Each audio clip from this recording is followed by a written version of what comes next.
Good. Thank you very much. Welcome, everyone. This is our community meet with our two finalists for the Oldham principal position. We have our first finalist with us now for about 40 minutes, Michael Banks, and our esteemed panel of parent questioners. And then we're going to try to weave in some of the questions that you have given to us as well. So I don't know if anyone wants to volunteer to go first with the first question. Julie, you ready? I was going to pick on you first. There you go. Hi, how are you? I was wondering how, especially now, but this would have been my question had this whole situation not been happening. How would you address the achievement gap between?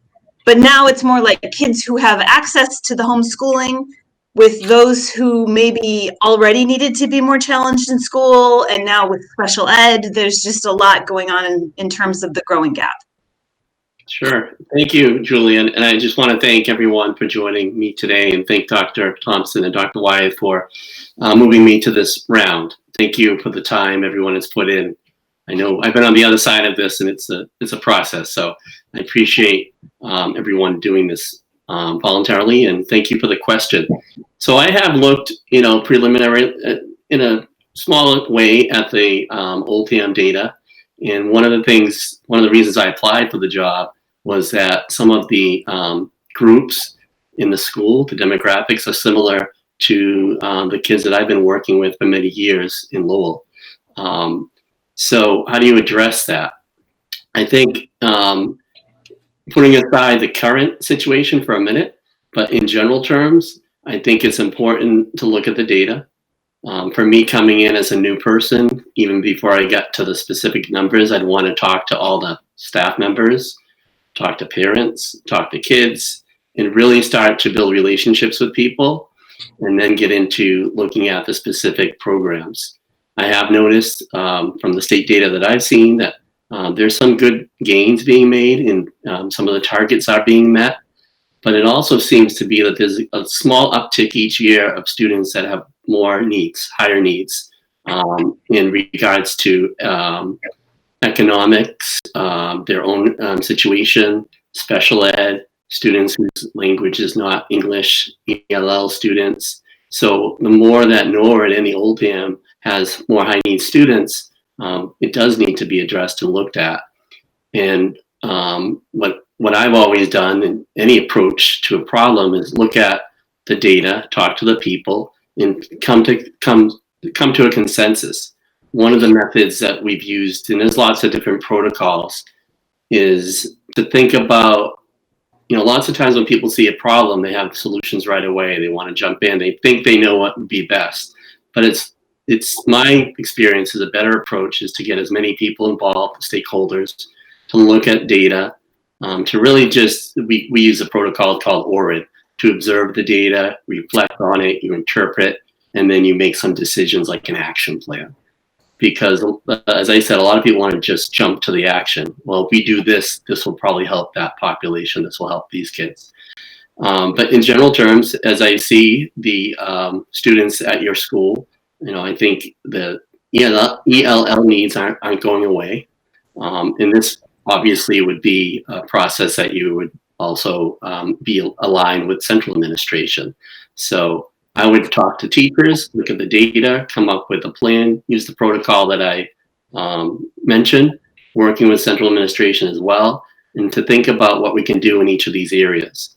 For ELL students who I've worked with a lot, even though all of our teachers are probably SEI endorsed, they have the background, they took the course to help students like that, but it also takes some really good specialists to help students move into English in a quicker way.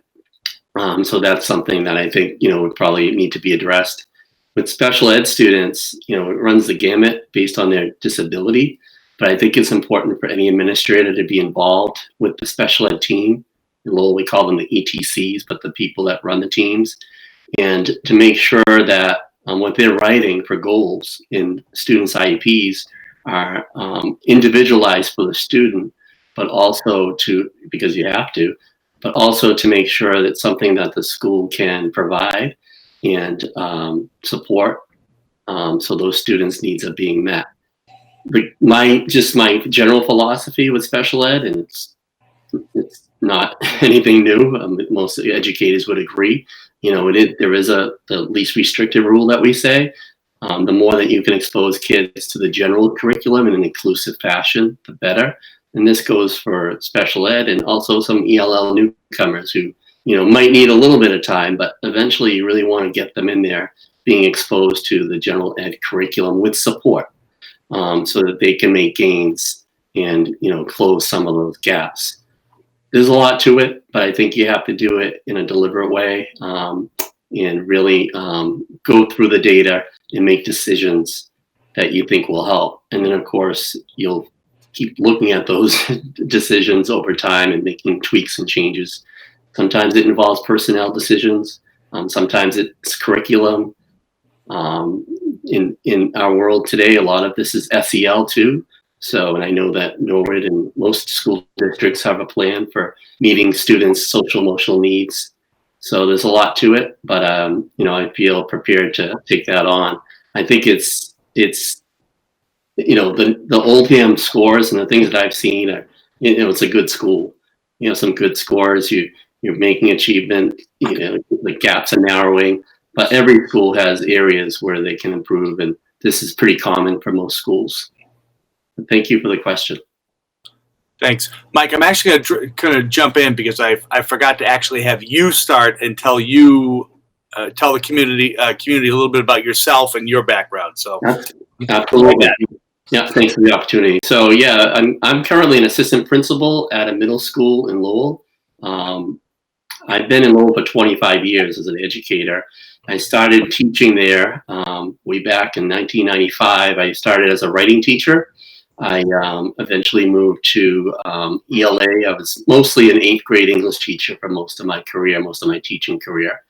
My first foray into administration was in 2013. I became an administrator at Lowell High School. They have a freshman academy building, which is a whole separate building I worked with 800 plus 9th graders who they kind of keep separate for a while so that there's a transition into the other buildings as they get older. So it was similar to that of an assistant principal. I worked with them on their academic needs, behavioral needs, and attendance is a big thing too for 9th graders.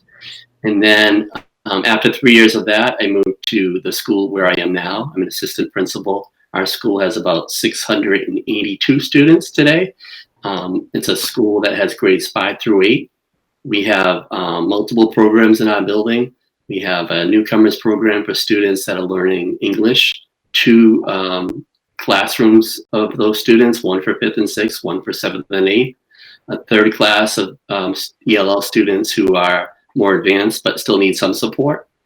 We have 2 classrooms, a 5, 6, a 7, 8 for students with autism.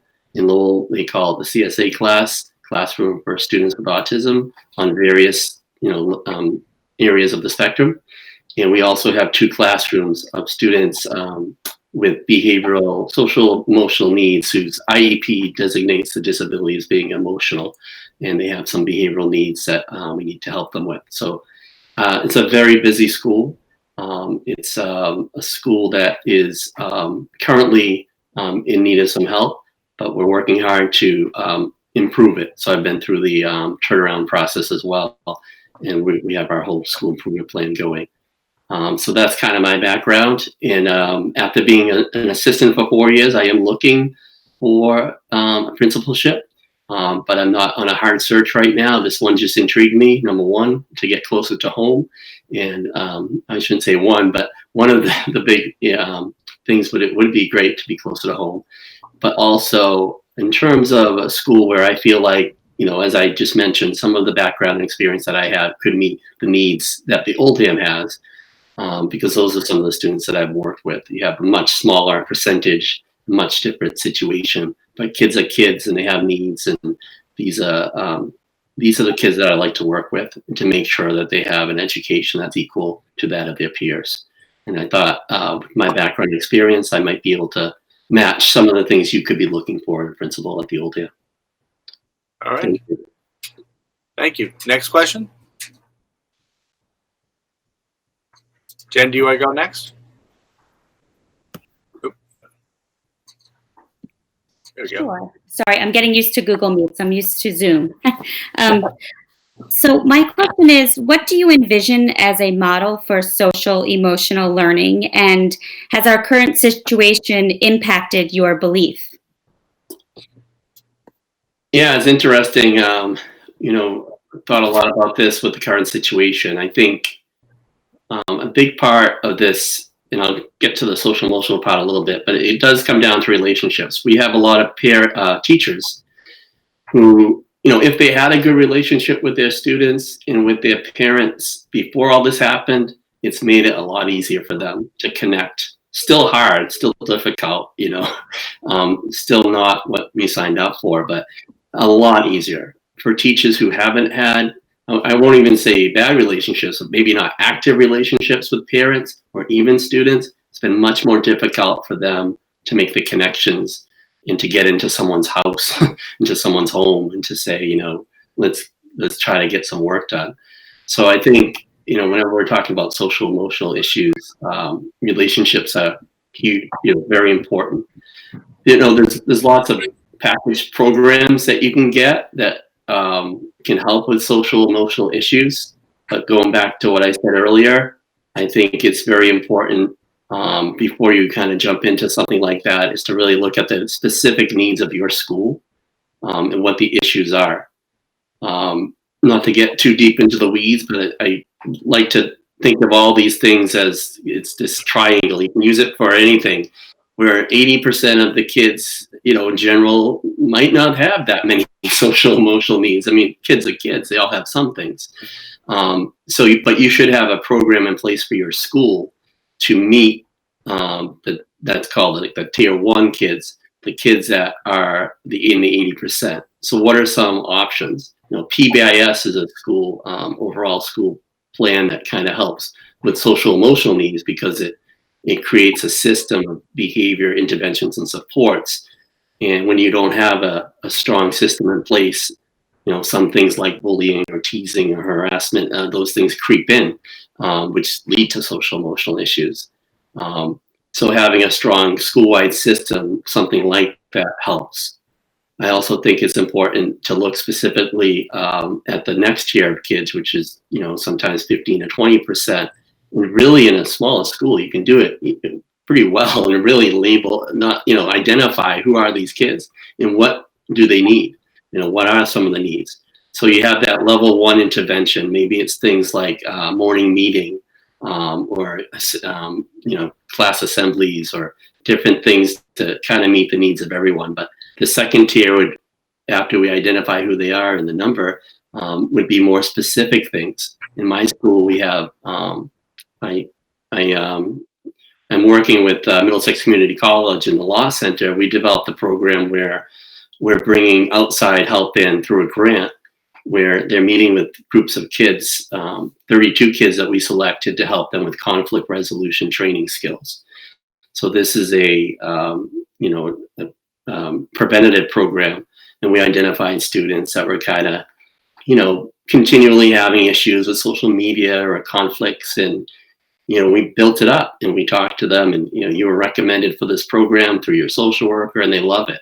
And they're getting the skills they need, but they're also forming bonds and becoming leaders themselves in the school.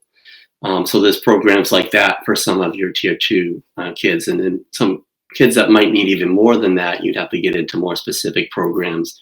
And many of those students could already be identified in other ways, but often it would be, they might need to be in a group with a social worker or something to that effect. And they may have already have some of those services through an IEP or a 504. So there's different levels and different ways to do it. I think you have to have an overall plan for your school and then try to get more and more narrow to meet the needs of all students. Thank you. You're welcome. Thank you. I'm going to ask one of the questions that was sent in to us. What experience do you have with increasing parental engagement in the school?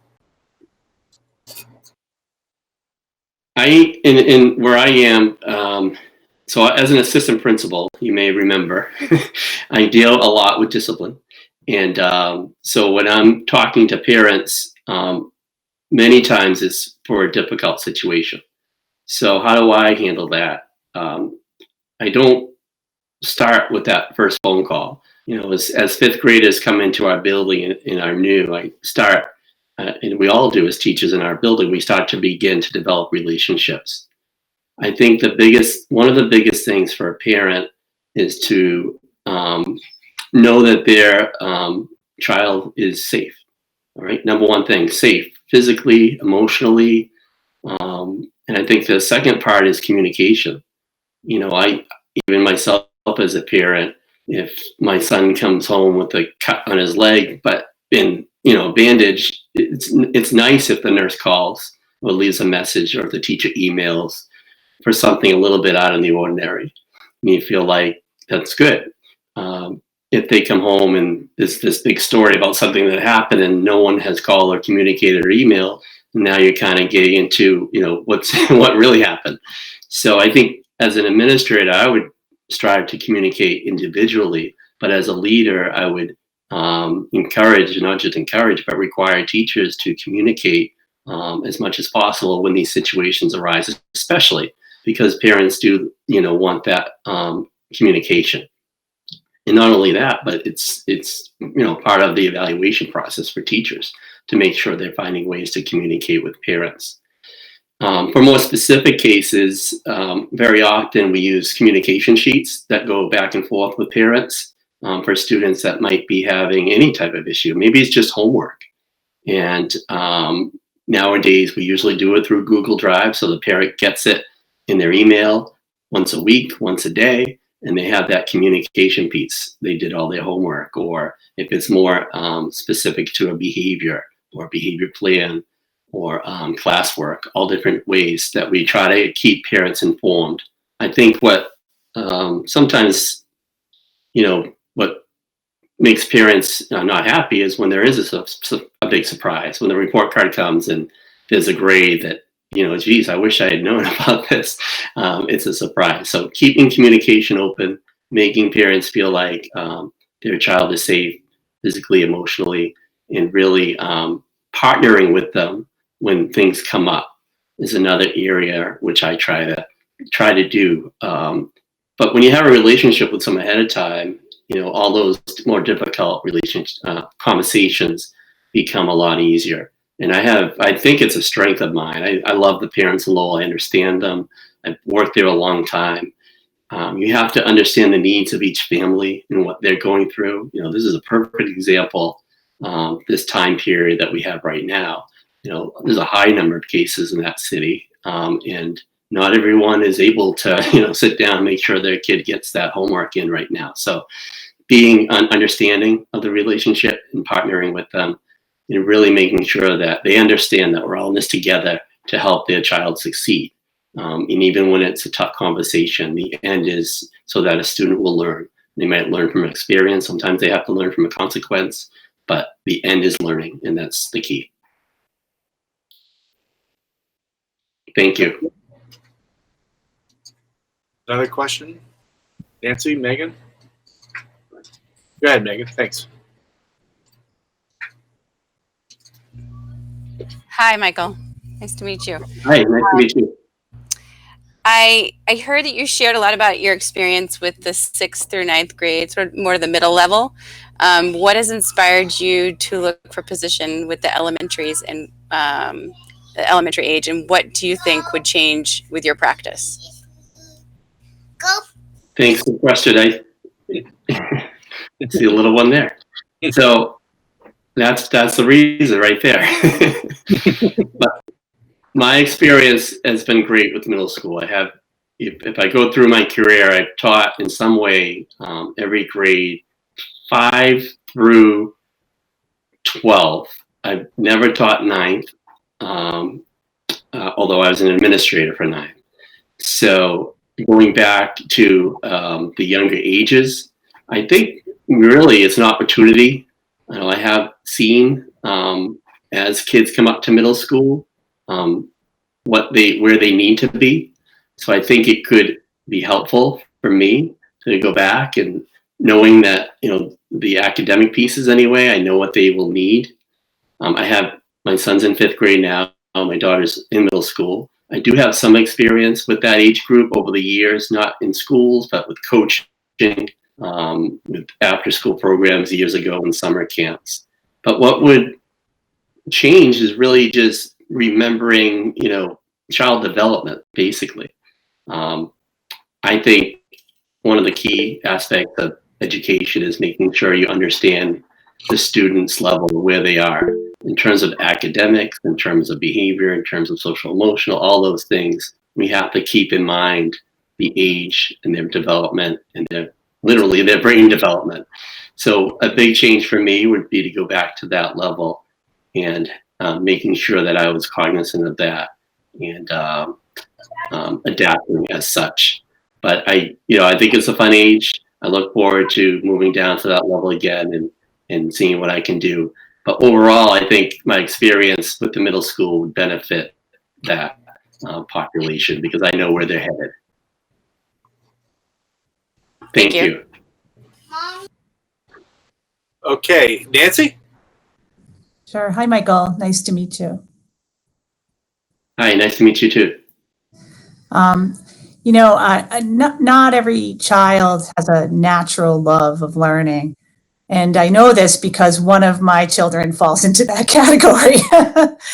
So I guess my question is, how would you make sure that those kids are sort of engaged in Oldham life to the fullest extent? You broke up a little bit at the end. Can you just repeat the last part? Sure.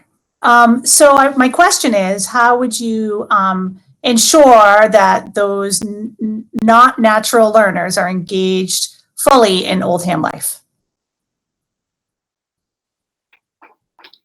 And when you say Oldham life, you're talking about academics? Just being part of the Or school. all parts? Academics. What do we do? Yeah. So I think it's a great question.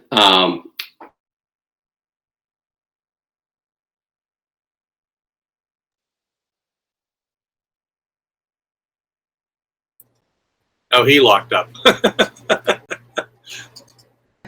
There he is. Hey. Hey. All right, you want to just start from the top because you kind of cut out just as you started answering that one. Sorry about that. I think the internet connection got lost there. So in regards to Nancy's question, I think you want to make sure that every kid feels a part of the school community by feeling success in some area. So it could be academics, it could be the arts, it could be athletics, it could be just a connection with one teacher. But in general, in terms of getting kids more hooked into academics, I think one of the keys is developing good lesson plans and unit plans. One of the experiences I had quite a while ago at this point, I worked in my district as part of a project with the Department of Education where we developed curriculum units. And we talked about this very subject, like how do you hook a kid in? Every unit plan, every lesson plan should have an aspect of that. And it might not work every time, but there has to be, being a teacher isn't just relaying the information, it's finding ways to get to each and every student. It's not easy, it's difficult.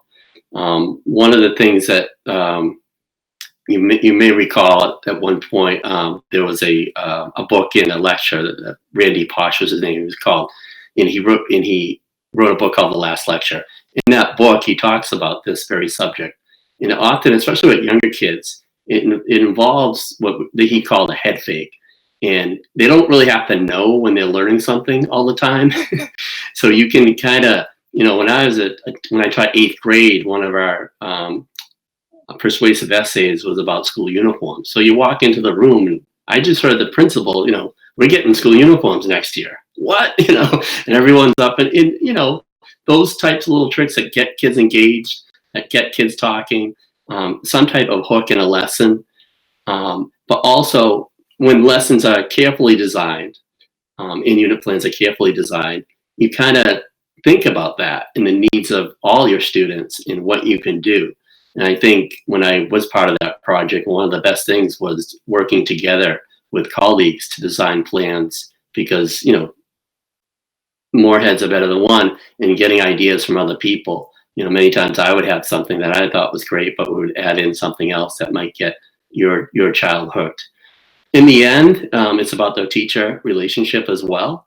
That's really important, especially for kids that are a little bit more resistant, because some kids will just do things because they like the teacher. I think that relationship piece is important, that the student feels like that the teacher does like them, that their perception is that they will do whatever it takes to help them and get them involved.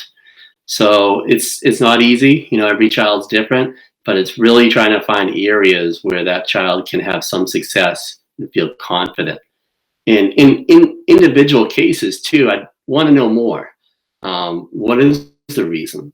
Sometimes in school, we're not meeting that zone where something's just too easy, right? And some kids like that because it's like, this is great, I don't have to do too much, but they're not learning, right? And then sometimes it's way too tough and it's too tough and they give up there. So it's that just right Goldilocks phenomenon in the middle, that zone of proximal development, we call it. And that's the area where kids are challenged, but they're also learning. Because if you can compare it to anything, once you learn how to do something, and you're not gonna, and it becomes too easy, you need to step it up a little bit. In a classroom, though, with lots of students, teachers are always trying to find what's right for everyone. And but if they carefully design unit plans and lesson plans, knowing that there'll always be kids in those 3 different areas, that will go a long way. And then they can probably even try to specify it and make it even more specific for some kids that have other needs. It's not an easy thing, but I think it's doable. And I worry about that a lot in school, especially in the middle school where I am now, because you see it happen more and more. Some kids that were really curious learners as 5th graders, as they get older, for a lot of reasons, things change a bit. And we want to try to keep that curiosity going, because that's what, learning is all about. Thanks for the question. I think I'm next. So hi, Mike, I'm Christine. I was wondering, how would you describe your leadership style, more so with the teachers? Yep, great question. So this is, it's shared leadership.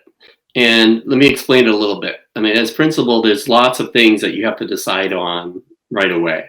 And sometimes there would be decisions that you would make, not necessarily in a shared leadership fashion, because it has to happen pretty quickly. But in general terms, the shared leadership approach is about getting all your stakeholders involved. So whatever the decision, the problem is in my school, for example, scheduling is always a big issue. Mm-hmm. So every year in middle schools, we're looking at a new schedule, and someone wants to do this, someone wants to do that. I have lots of schedules, and I could create one and tell the principal, this is what we're going to do. But a shared leadership approach would be better to get your stakeholders involved. Now, there could be some teachers that do not care about the schedule. Just tell me what it is. So you don't want them on your team. You could get parents involved as well, depending upon what the issue is, and students as well. So you get your stakeholders together, and in a shared leadership approach, you make decisions that way. Because one person is never going to change a building or be effective if they're always in isolation making decisions alone. And there's lots of reasons for that. Even if they're the best administrator ever, eventually they'll burn out. Or if they leave, everything they did is just kind of falls apart because no one was really involved in it. You can't rely on, in my opinion, maybe like an older school type principal whose personality carried them, but they did everything. We have lots of educated people in our building and in our community that we need to use and utilize depending on the table. And one of the things we say is the answers are often in the room. So you want to talk to the people in the room, get their ideas. Ultimately, yes, it would probably be the principal's decision in the end, but you also want to make people aware of that.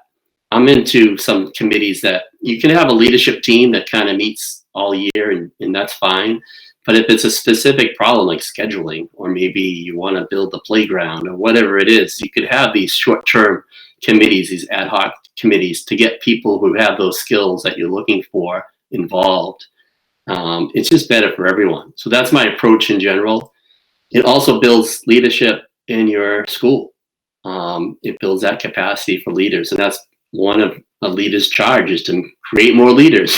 Because if you have more leaders, it's a better place. When I first, as a teacher, and I told my principal back in, it was about 2010, I guess now, that I was going into a leadership program, she was thrilled.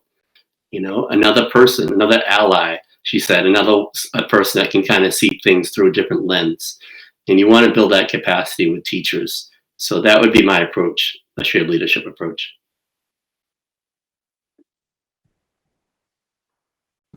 Thank you. Sorry, I think my secretary was taking notes. She was barking a little bit. Sorry about that. It's a new world we're in right now. All right, Julie, we got about 8 minutes left. So why don't you pick up the next one, and then I'll grab another question from the community. Okay. I'm wondering what your experience is with school budgets, and how you decide what makes it in and out of a budget in a difficult fiscal year. Sure. I think, so this is interesting. Good question. In Lowell, for just until this past year, we have a new superintendent. This is his first year. But prior to him coming, the principal, certainly not the assistant either, but even the principal was not really involved in the budget process at all. Very limited. It would basically be a phone call and said, this is your budget this year, this is the number. Our new superintendent has made it school-based, so I was involved much more this year. And of course, we thought we had a great plan in place, and now we're not so sure because of everything that's happening.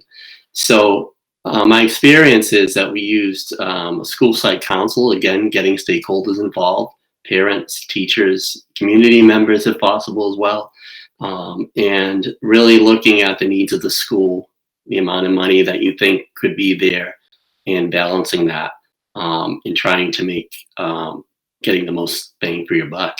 One of the decisions that we made in this past cycle was thinking about the number of administrators in the building, and we made some tough decisions, I think, on that, based on what we thought we were getting for money. And so my experience with it is just recent. It's not long, but I think it can be difficult because in the end, sometimes it involves people and jobs and personnel. In Lowell, it's a much different situation because it's bigger. So very often, if let's say the principal wanted to change a position, they'll probably end up at another school in the district. It's not always that bad on that part of it. But I think in the end, every decision a principal makes, a leader, you have to think about the students' needs first and what you can do to help increase student achievement. If it's social emotional issues that are getting in the way of that, maybe you need another social worker. If it's English language learners who are not moving up as fast as they could, you might need to look at a specific teacher that can teach English as a second language. But whenever you have that, of course, there's usually give and take. So what are you gonna leave? What are you gonna take out? And those are difficult decisions. And as I said earlier, it has to be done, in my opinion, with all the stakeholders at the table, a shared leadership approach. But ultimately, the principal would have the final say in those thoughts. In Lowell, we use the school site council as one of the boards that really help us to determine school budgets. Thank you. Okay, So Mike, when you walk into a classroom, what evidence do you use to assess if students are actually learning in that classroom? Great. Yeah, I think this is what it's all about, right? It's the teacher, the classroom, the learning. So what I'm looking for a lot of things. I'm looking for just the overall environment, first of all. What's it like? How are people feeling? Does it seem stressed? Does it seem comfortable, relaxed, too relaxed?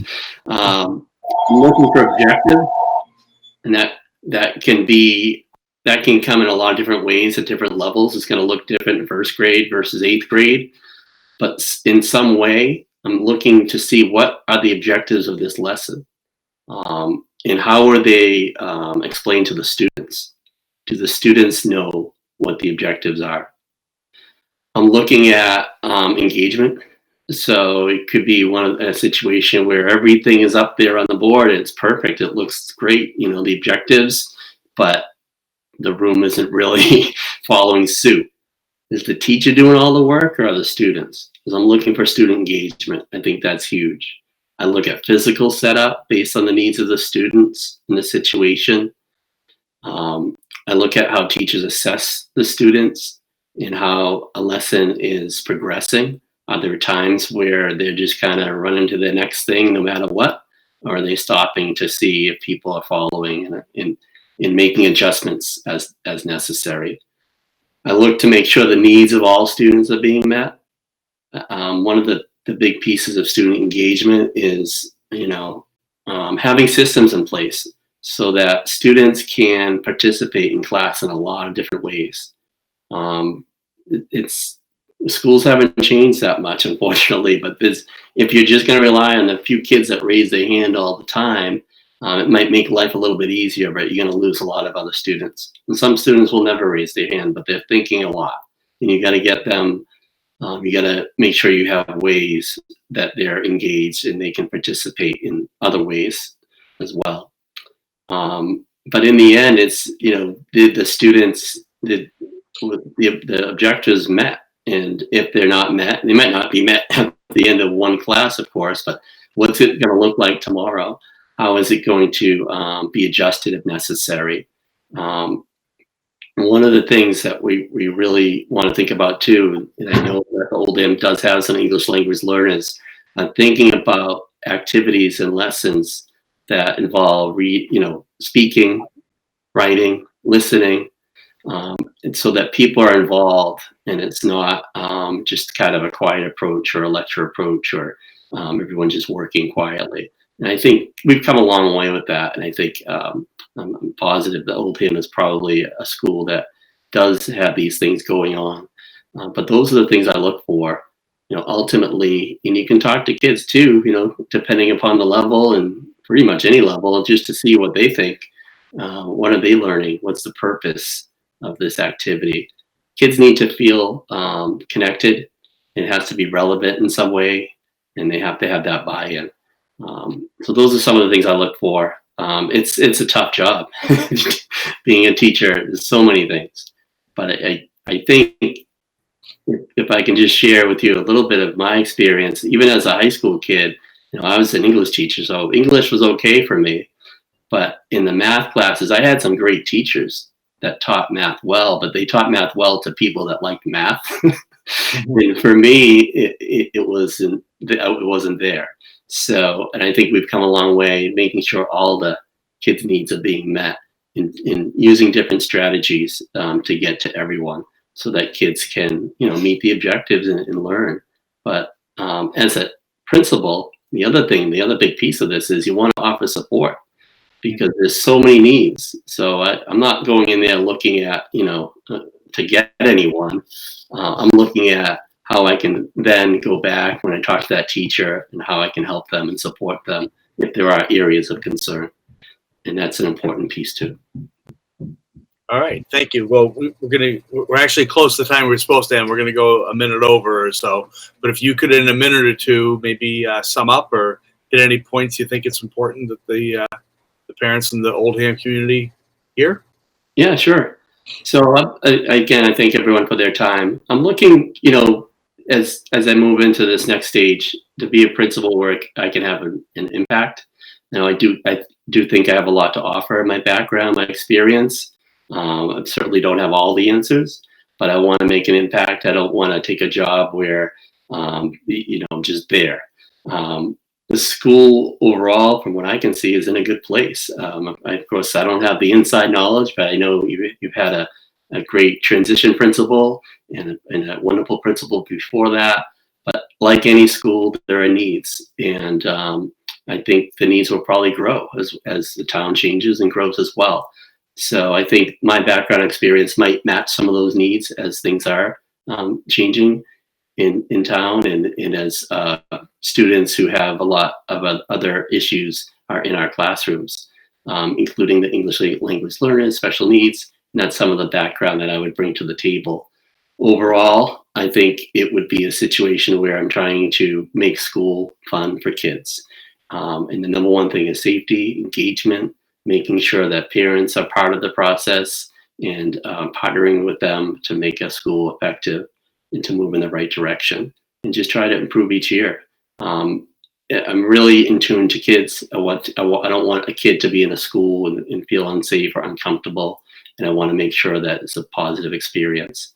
And again, one person can't do that alone. You have to do it through a shared leadership approach, and making sure you have your staff on board, and working together is what really will make a school more effective. So thank you for your time. Thank you, Michael. Thank you for coming and meeting with us.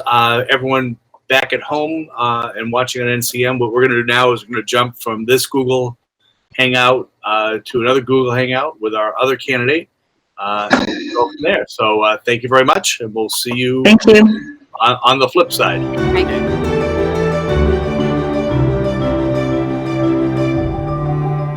Hello, everyone. We're back. We're here with our second candidate, Steve Olsen. Steve is the Chief Academic Officer and Principal at Seven Hills Charter School in Worcester. And we'll start off by having Steve tell us a little bit about himself and his background, and why he's interested in coming to Norwood, and then we'll get right into our questions. Great. Hi, everybody. As Dr. Thompson said, my name is Steve Olsen, and I have been an educator for 25 years, actually, and an instructional leader for 17. So I have a lot of experience that I could bring to Oldham School that I think they could benefit from.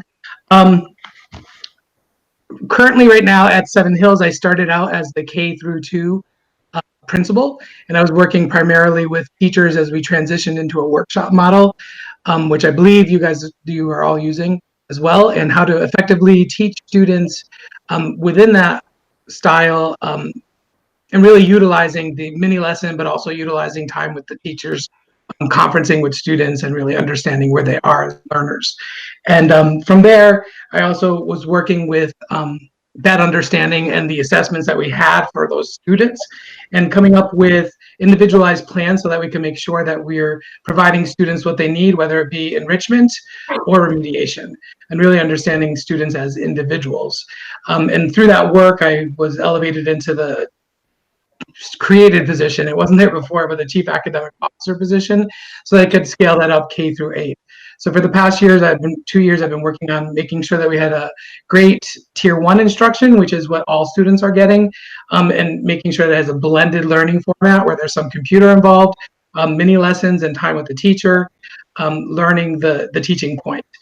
And then also working on the Tier 2 instruction, which is remediation that students may need if they're a little bit behind.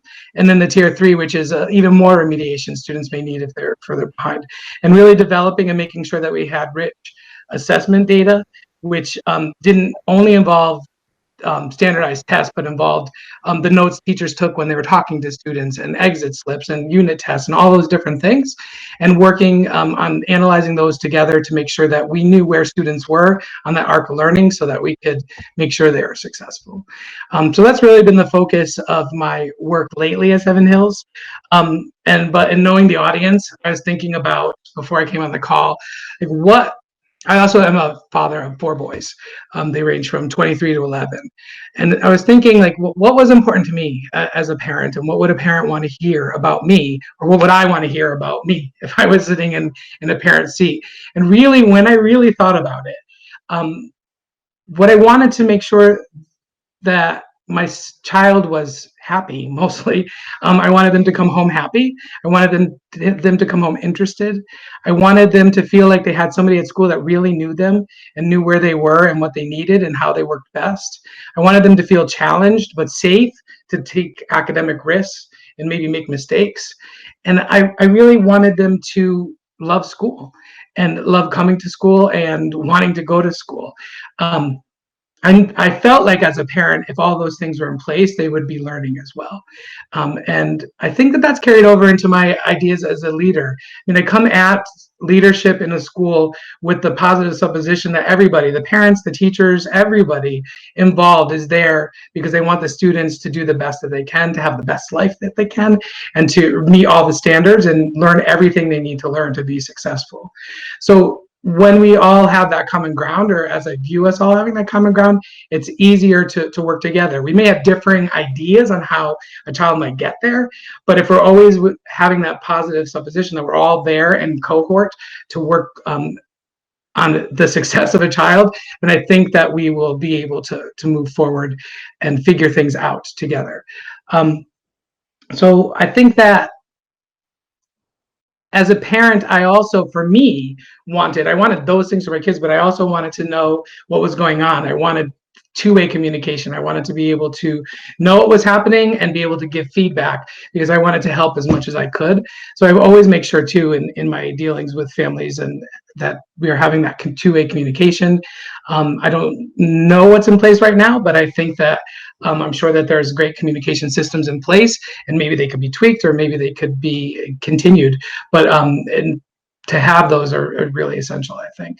So I think I'd love to answer any questions that you might have, and I could give any more information too. I mean, I'm just thinking about the things that I, as a parent, will want to hear. But I would love to hear what you want to hear about. So, any questions? Julie? Hi. Hi. I'm wondering how you would address the achievement gap, both under normal circumstances and then now when that gap is going to be growing. Yeah, I think that the answer to both of those is almost the same. I think that, and I was alluding to it before, what we need to make sure that we have our great assessment systems in place and that we know what they are. And I know that Dr. Thompson, I had read, had implemented Renaissance. So you do have some assessment in place.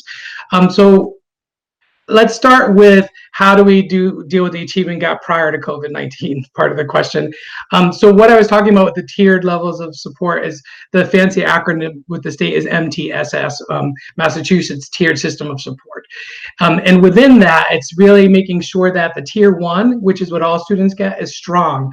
But what I made sure at Seven Hills and what you need to make sure is that that tier one also involves teachers pulling small groups of students who may need reteaching or they may need a scaffold or something in place to be able to meet the learning objective.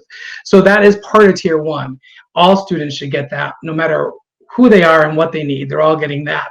If with that tier one, that really strong tier one, with a great curriculum and people who are implementing it well, if that's still not working and the data is showing that they're behind, then it's time to meet and talk about that student and see what's going on with that student and where they're falling down, because it's very different reasons for different children. In reading, for example, it could be phonics, it could be comprehension, it could be rate. There's so many different things. So we really have to meet and have a data meeting about individual children and then come up with a solid tier two plan. And at Seven Hills, we have some research-based tier two programs that the students can take part in outside of the classroom if needed.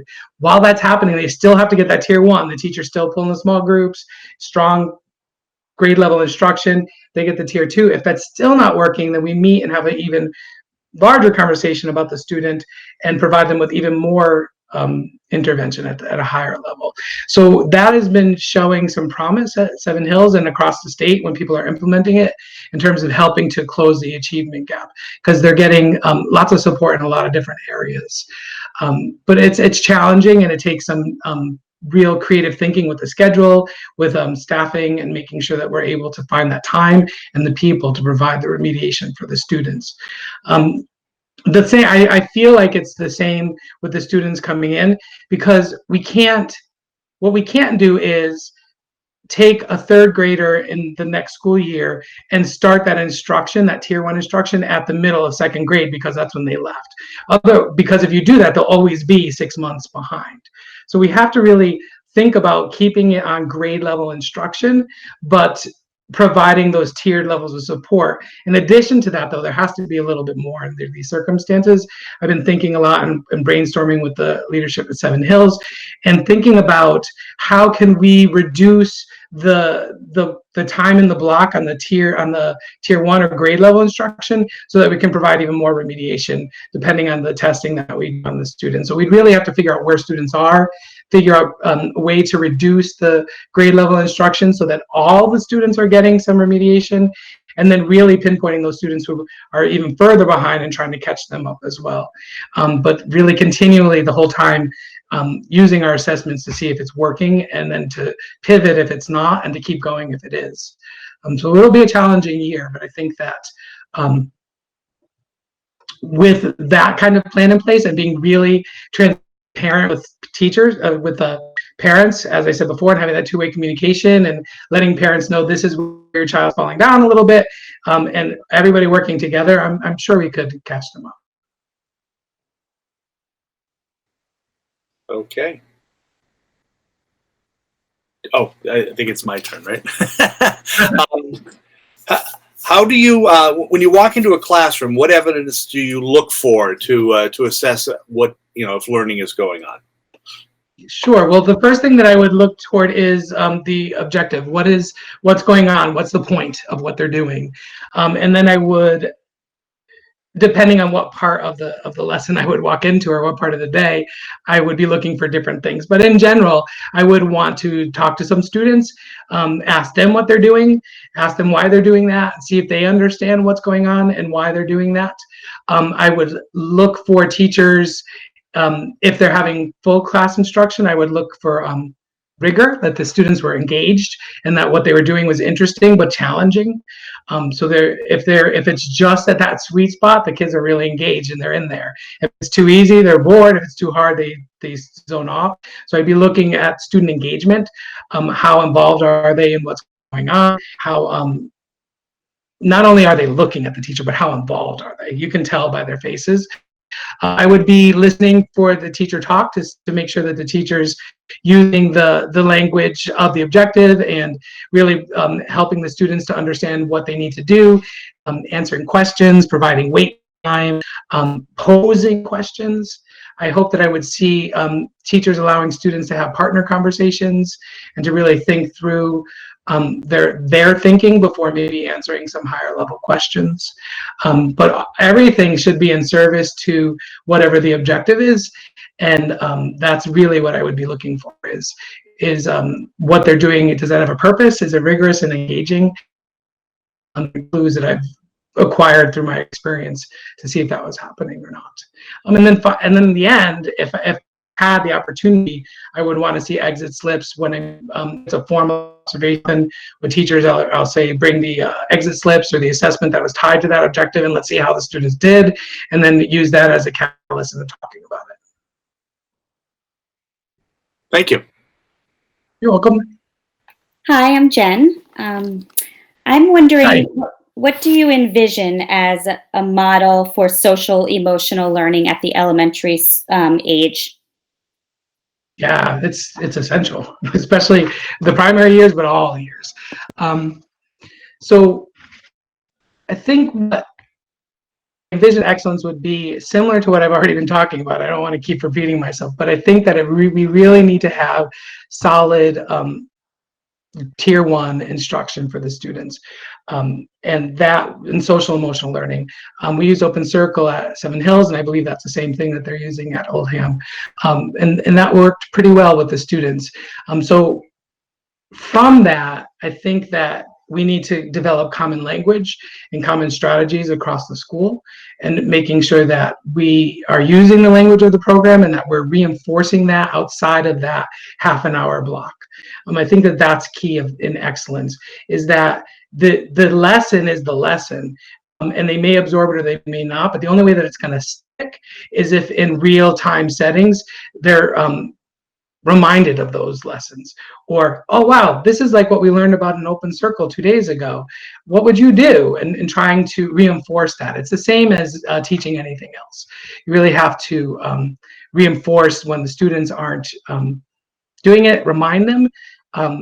So if there's in a situation and there was a skill taught in the SEL program, you can say, oh wow, what did you learn in open circle that might help? And see if they remember, and if they don't, reteach it. So continually doing that throughout the day, because there's so many opportunities through the day with students to be able to practice those skills. So that's super important for all the students to have in place. I think that's not enough though. We have to really start thinking about those students who may need a little bit more. How do we know who they are? What data are we looking at?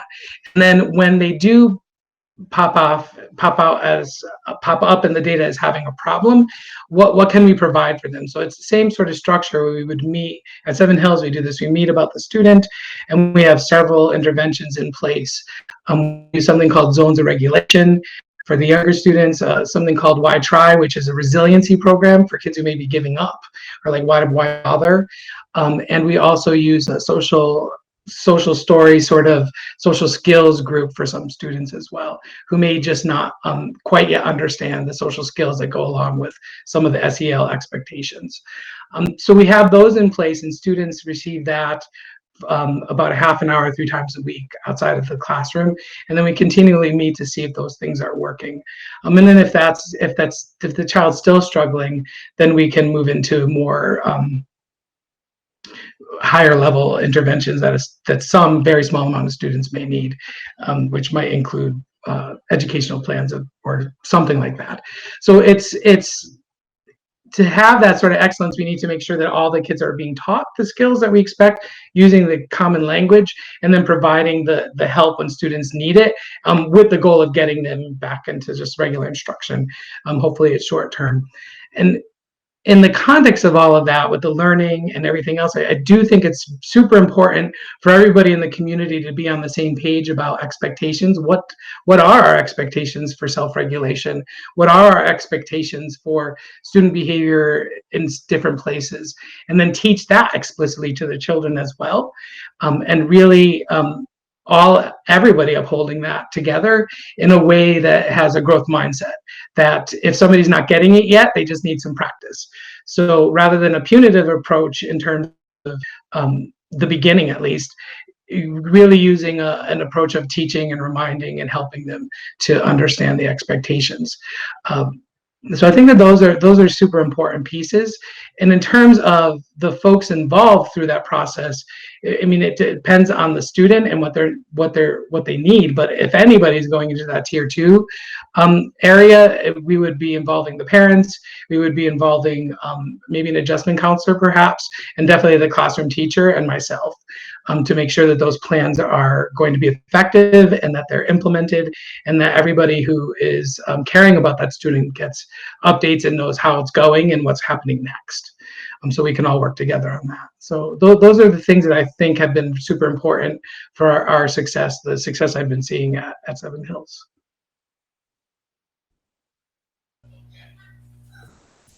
Okay, go ahead. Next question. Hi, I'm Megan. Nice to meet you. Hi. So one of the things I really love about this community and that drew me to this community is our growing diversity, linguistically, culturally, socioeconomically. How would you help our Oldham community understand difference, acknowledge difference, and embrace it?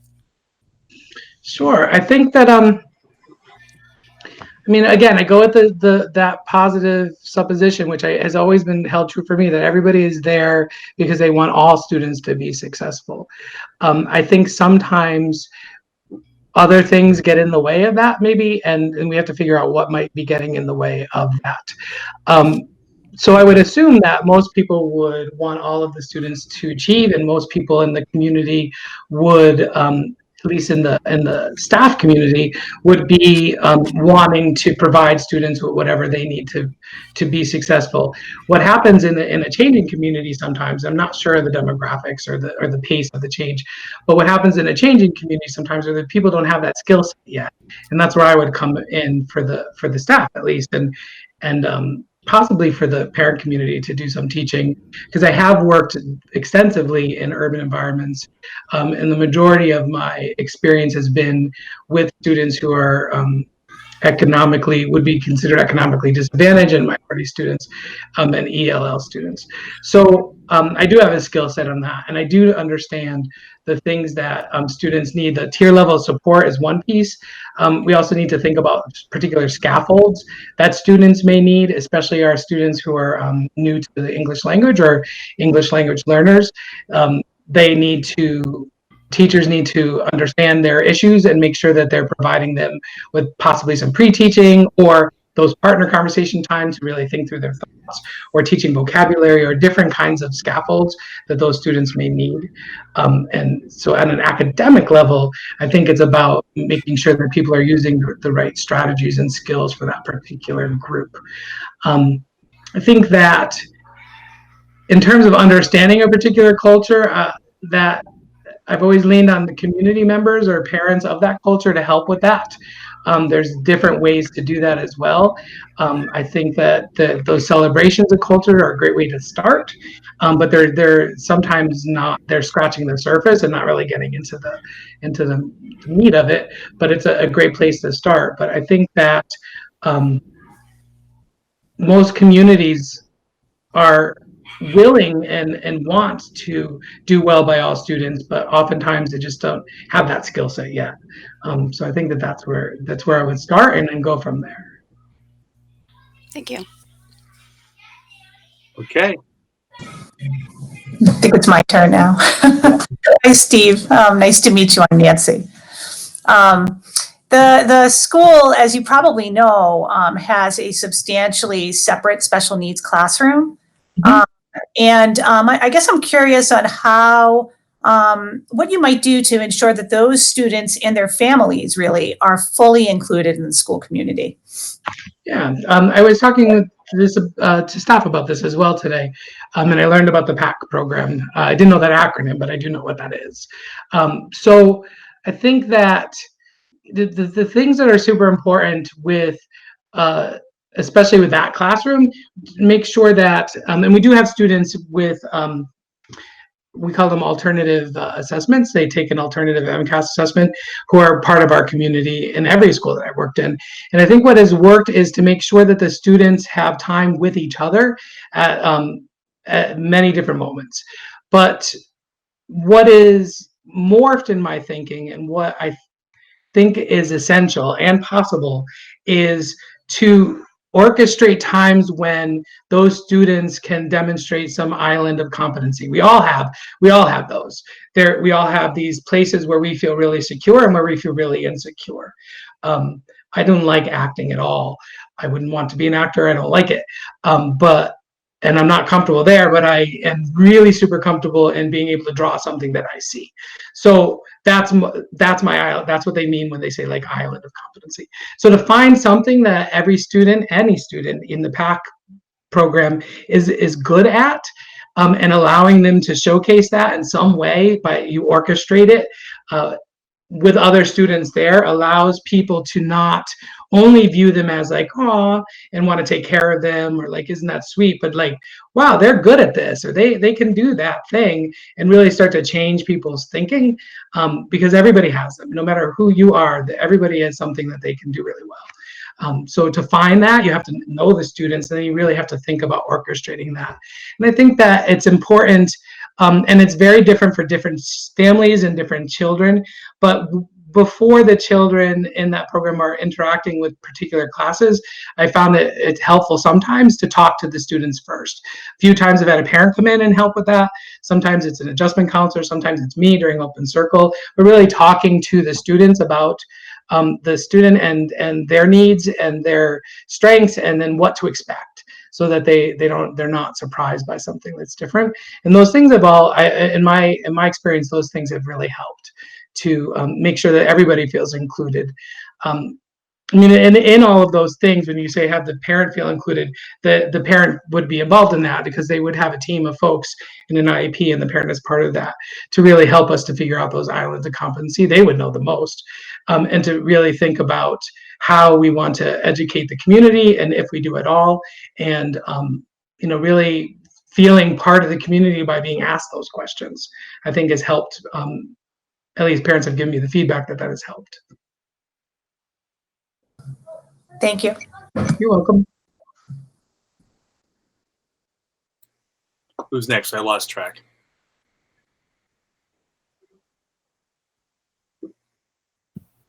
I'll go. Why not? Okay. Hi, how are you? I'm Christine. Hi. I have a question. So, in the school system throughout Massachusetts and probably the United States, you do see a lot of students in the classroom. So, the ratio is pretty high. If a teacher had management problems, how would you work with that teacher to improve the situation? And do you have any real life remedies or the first 3 steps that you would take for an approach? Yes. I don't know if I have like the first 3 steps, but I think I can address that pretty well.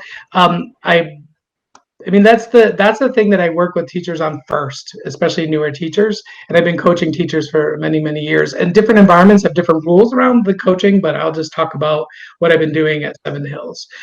So I think that if a teacher is having management problems, the first thing that I would want to do is talk to the teacher and say, I think you're having management problems, in a really respectful way and in a way that we're working together. But I'm also putting in the assumption that I have a relationship with the teacher. Like I don't know, on day one walking in as a new person, I'm not talking about that, but I'm assuming that I built my relationships, that I built trust, and I built this working relationship with teachers. So I'm making that assumption. So I would be talking to the teacher and just saying that it seems to be a management issue. I would use as much data as possible, whatever is available, but really talking about the things that I'm seeing and the things that are happening, and really trying to figure out what the issues may be. Oftentimes, there's different reasons why these things happen. So that's why I don't have like the 3 go-tos, but they seem to fall in buckets, right? So one is that the teacher is not prepared or organized enough, and there's too much downtime, and then the students are kind of go a little wacko. So instead of having a student pass out papers, the teacher will stop a lesson and pass out papers, put their back to students, and things get a little out of control. Things like procedural, sort of operational things that are rookie mistakes that I would work with teachers about, like making sure that they are have their procedures in place and that the students really know those procedures. So how do you sharpen your pencil, and how do you go to the bathroom, and having all of those sort of classroom structures and procedures set, and the students get them, and then they know how to do it. And it's kind of like driving a car. Like I can go into any car and drive it because I know pretty much where everything is, and it's pretty easy. But if they put the gas where the brake was, if it changed all the time, I would have a really hard time driving a car. So it's really important to have those things in place. Sometimes I see the issue as the teachers not building those relationships with students. So I start to work with teachers on thresholding, which is like when students are walking in, hey, I'm glad you're here. How are you? How was your day? Asking students questions. I suggest that they might do like a lunch bunch with certain children to get to know them a little bit, or really working on getting to know the students and having relationships. That helps a lot. And I've always come back to rigor or engagement too, because really if the students are engaged, if they like what they're doing, they're going to be fine. So if they're busy, if they are excited by what's in front of them, they'll be fine. So management really sometimes has a lot to do with that the students might be bored, or what is being presented to them might not be at the right level developmentally, either too much or too little, and finding that kind of sweet spot. So I think those are pretty much the 3 buckets that I tend to look at and work with teachers around to help them to develop those management skills that they need. And with that comes a lot of discussion, and then a lot of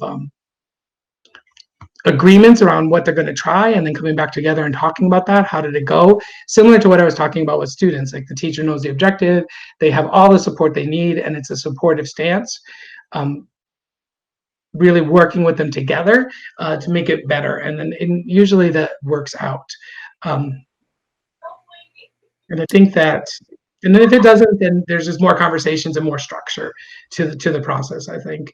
But always with support, and always with the hope that if they know what the goal is and they have the right support, that it will get better. Thanks, Steve. Could you?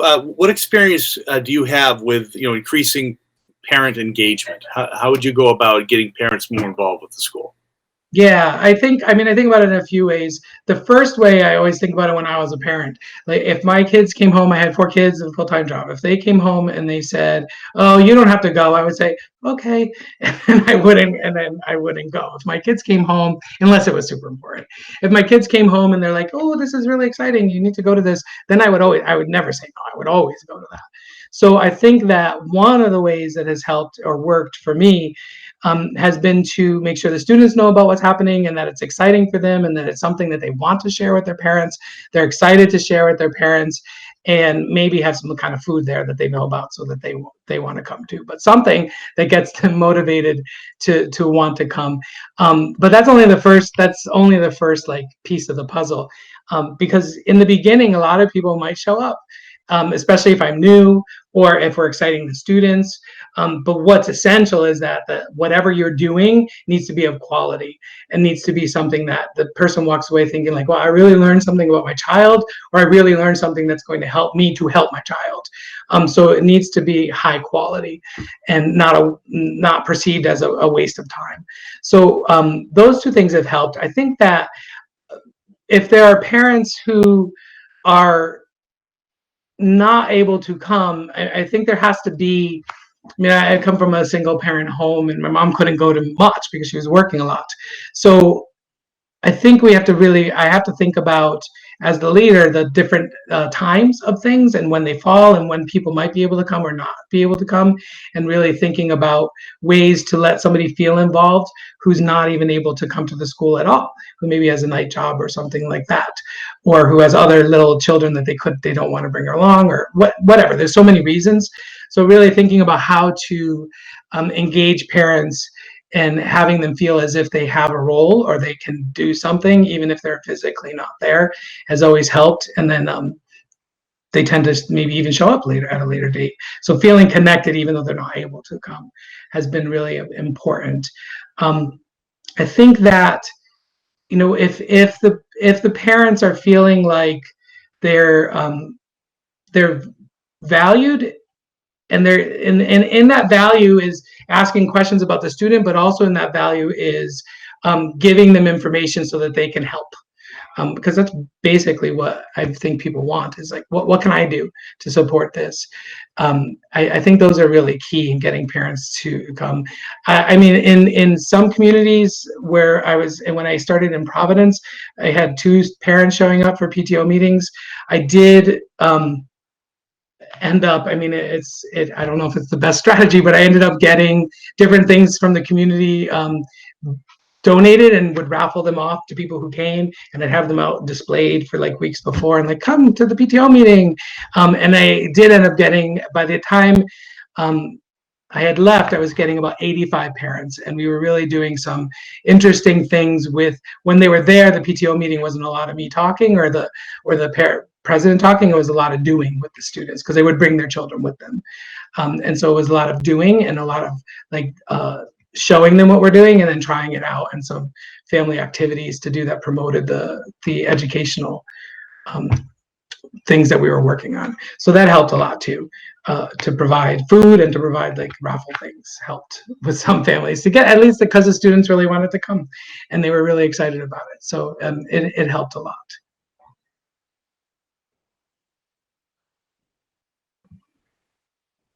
Julie, I think you're up. Yeah, I have another question. What is your experience with school budgets, and how do you decide what makes it in a budget in a rougher year? Yeah. So budgets, I mean, I've been doing budgets for 17 years, so I do know, I do understand them, and I do know what I typically have control over and what I don't have control over. So, I mean, the things that when I do have control over something, or when the school does have control over something, it needs to be, decided by, I would imagine, the school improvement team, or I'm not sure of the structure, my apologies, but I think it's school improvement team, or at least by the school goals that are in conjunction with the district goals. So I don't know, it has never been helpful to just willy-nilly allocate things on the budget based on whatever one person might be interested in or something like that. It really has to be an analysis of what do the students need, what does the school need to advance this goal, what are we working on as a school, and then how can we allocate the budget to support that.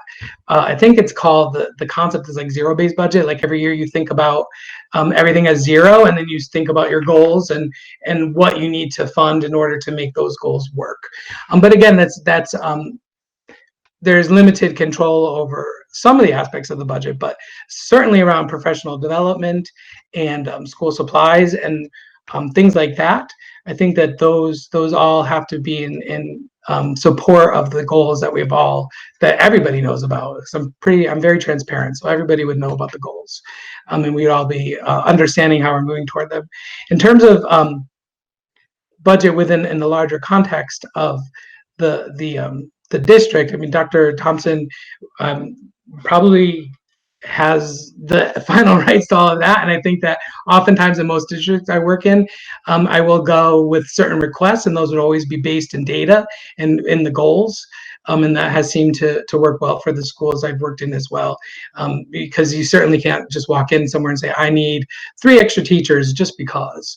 Like, that's never going to happen. So it really thinking about and advocating for the school using data and really sound information and things that would be research proven or have been proven to help move toward the goals. That always helps as well.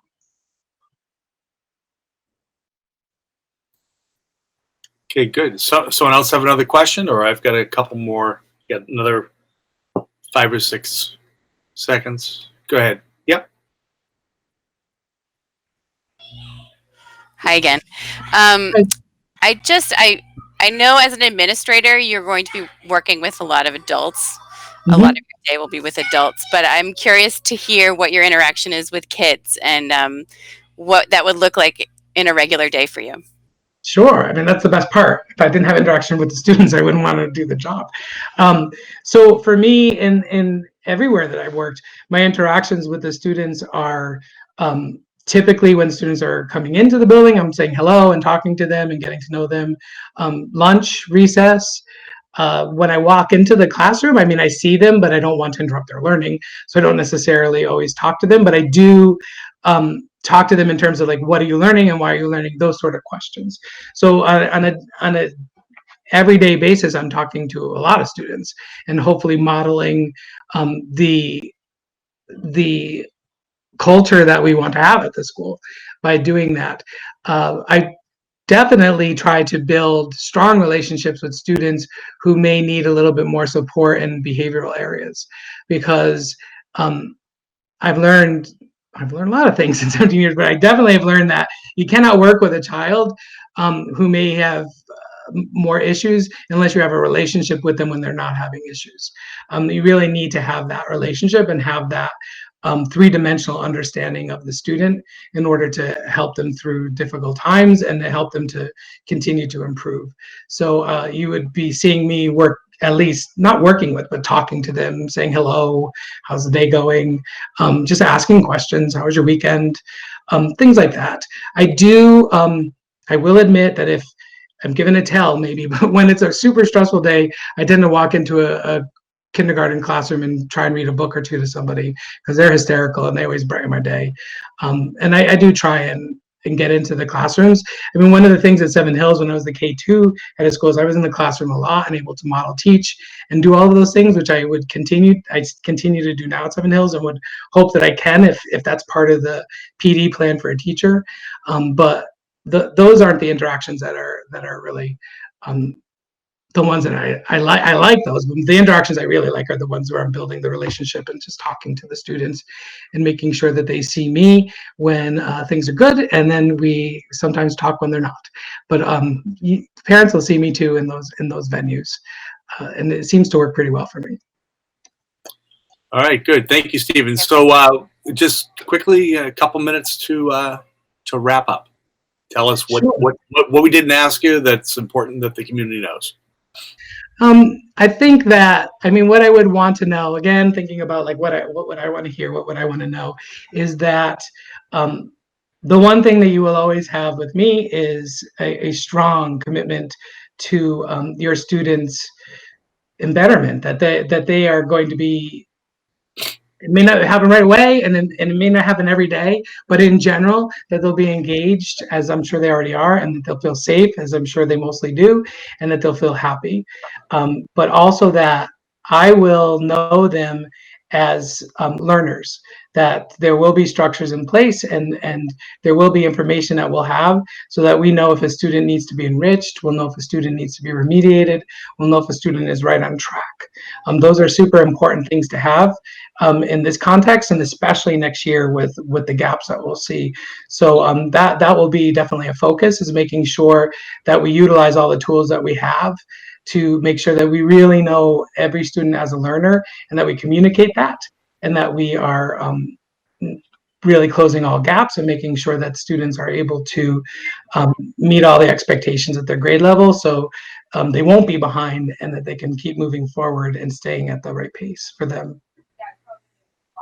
Okay, thank you very much. So, so just so everyone out there knows, there will be a Connect Ed coming out to you in about 15 minutes or so, with a link to the feedback form for parents. Please take the time in the next, between now and tomorrow afternoon to make sure you fill that out. So we have that to go by. The next steps for us will be checking references of the candidates.